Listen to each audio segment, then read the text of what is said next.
श्री गोपाळ कृष्ण भगवान की जय। लीळा नंबर 157चा उर्वरित भाग। जसे श्री गोविंद प्रभू महाराज प्रतिदिनी घरोघरी मार्गोमार्गी खेळणे, मेलेल्यांना जिवंत करणे, जसे आम्ही तरी अनुसरण मात्रेत सकळ जीवांचा उद्धार करतो, याप्रमाणे परमेश्वर अवतार ओळखावे हो जी।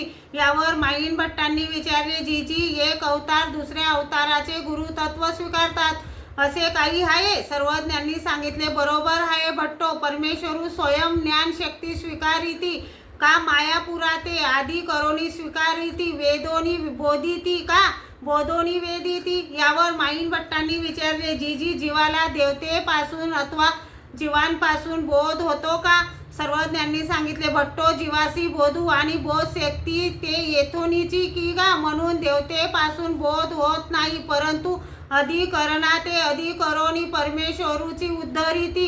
यावर माईन भट्टांनी विचारले, जी जेथे अधिकरण नाही आणि परमेश्वराच्या श्रीमुखाने जेथे अधिकरण नाही आणि परमेश्वराच्या श्रीमुखाने ज्ञान जोडलेच नाही आणि बोध होण्याचा अधिकार तर फळाला आला तर त्याचे कसे? सर्वज्ञांनी सांगितले, भट्टो, येत प्रवृत्ती झाली तरी स्तंभा एकार्थे निमित्त करोनी उद्धरिली जाईल।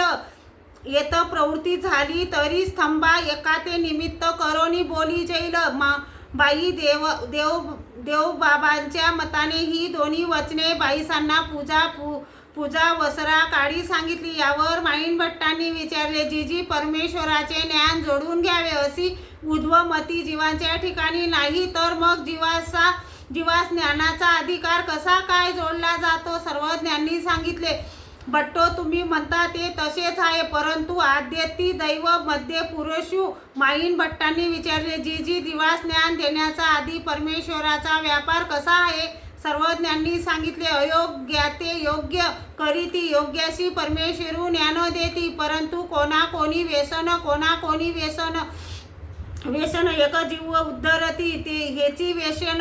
आमच्या ह्या व्यसनाला जो कोणी अडथळा आणेल त्याच्याविषयी हे ईशाडू मूर्ती परमेश्वरू एक घेऊन एक देती, अमूर्ती काहीची निगती, असे सर्वज्ञांनी निरूपण केले। मग माईन भट्ट श्रीचरणा लागले। श्री गोपाळ कृष्ण भगवान की जय।